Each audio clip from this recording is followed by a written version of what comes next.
Aren't you also, though, interested in the whole issue of Holocaust deniers? I am very much so, and I started this book thinking that it was sort of the province of people who believed the Earth was flat and we never landed on the moon and there are green men over in New Mexico. And I found out that that's not the case. And actually, while I was working on the book, just sort of monitoring the various websites, case after case of this minister in Europe saying this ridiculous thing, that there was no anti-Semitism in Romania or something like that. And this one after the other,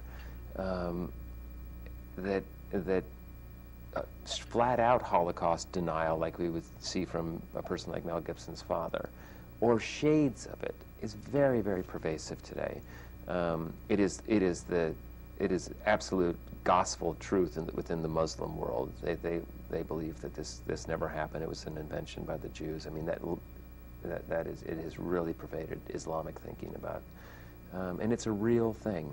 And so the story has a spine about denial, both the denial of the Holocaust and this weird denial, the strange denial that took place within families. Absolutely. You know, I came to read it after a couple of years ago. I made a trip with a Northwestern alumni group to, my husband didn't want to go to Eastern Europe, and I can certainly sympathize with that, but we were in Prague, where there is a marvelous, still, old Jewish community synagogue. I was the only person on the tour that knew I needed to visit on Friday. The rest of them all thought they'd go on Saturday, and I started to say, Shabbat. and I thought, and I'll have it by, to myself, so I kept quiet. But there's not only is the cemetery, but the memorial to the camp, which is very much like the Vietnam Wall, with all the names on the walls and all, is so stark and so tremendously moving and tear-producing and whatever. And from there, we went by train en route to the Danube to Nuremberg. And I want to tell you what, it was as though going around Nuremberg, it was as though the guide and the various people we talked to were referring to what the South calls the late unpleasantness. I mean, it was a really spooky, I mean, I'd just been in Prague looking at this, and now I'm in Nuremberg, where basically they are saying, no big deal, was just the late unpleasantness, taking you to see the buildings where the war crime trials were held, taking you to see where Hitler actually spoke, and the whole thing was just complete, sanitize it, denial, make it history, and all. I was flabbergasted. It's the first time I had run into Holocaust denial on a personal basis. I chose Vienna for the setting for this story for a reason. I mean, the Viennese, the Austrians, really did engage in a kind of denial themselves for many years. And before the war, too. Weren't they the ones who behaved that way before the putsch? Well, anti-Semitism has a long and sorry history in Austria. Although Vienna had it was a thriving Jewish community. It produced, the list goes on and on of great musicians, artists, writers, Freud.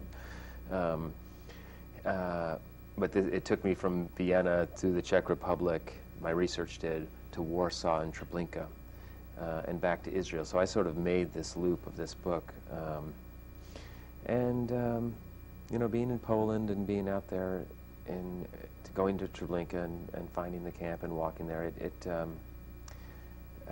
it was an experience that I will never forget. I visited the camp on a day very much like I described in the book, just bitterly cold day in October.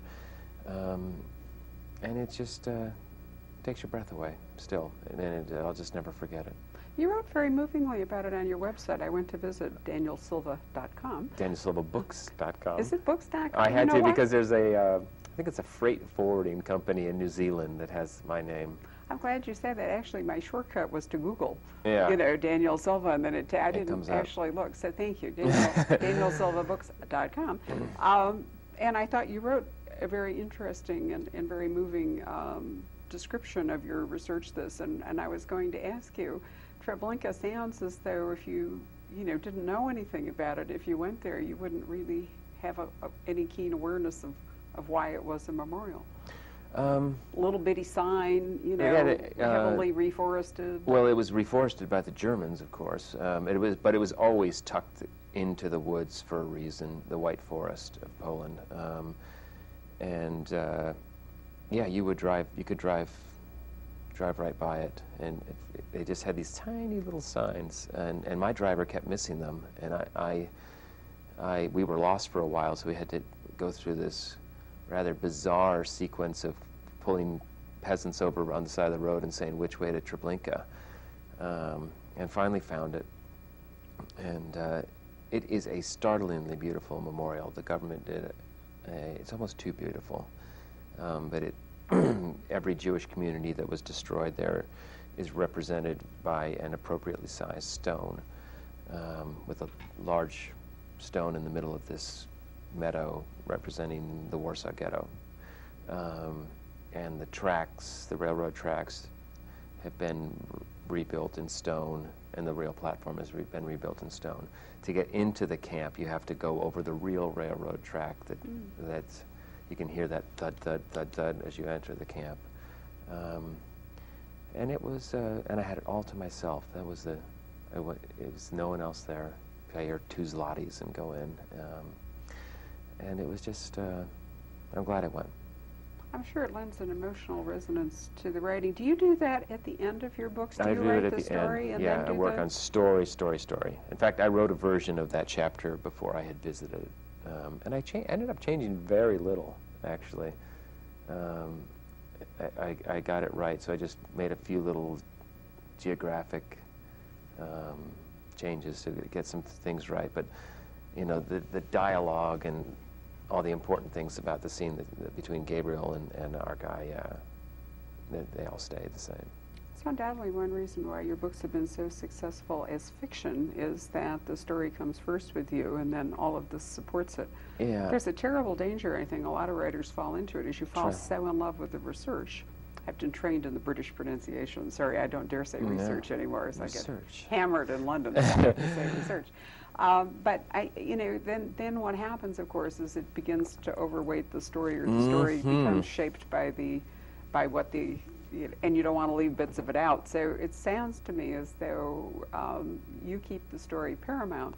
Story first, and I have a couple of tricks for doing it, in that I get the story concept, broad outlines of the story, do enough research to get going, and then start writing, and then I research as I go along, and I get just enough research to do what I need. And you got to dramatize it. That's what happens. You know, people just tell stuff, and just spill what they've learned onto the page without a scene around it, or some good characterization.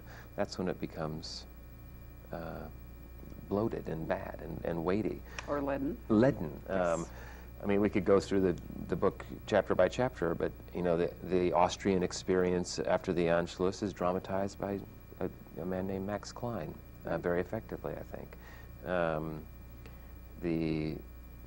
The Vatican's assistance to war criminals is done within the context of a debate, really, between Gabriel and the Pope's secretary. So I just try to use little tricks to show and dramatize rather than to just tell. When you feel yourself telling, just stop and think of some other way to do it. I do think that the salient feature of the books is they suck you right through the story. I mean, I always enjoy, traversing it without pausing to have to skip or skipping over some chunks of research. I find myself increasingly skipping parts of books. There's too much middle in a great number of books today, but yours I read. Too much middle. Well, I've never heard that phrase. Too much middle. Too much middle. You know what? A really great novel has to have the end as good as the beginning. You have to have a payoff for the journey, or the reader feels cheated. But if it sags a bit in the middle, it's not so bad. And I find that a lot of books have really got unnecessary filler. But not yours. I think your pacing is particularly good. Well, I cut tremendous amounts late in the process. I'm not surprised. Most people, although it's hard for non-writers to understand that, I think actually most people overwrite, and the real secret of a really great book is to cut away the excess verbiage and get down to making a lean but scenes and scenes and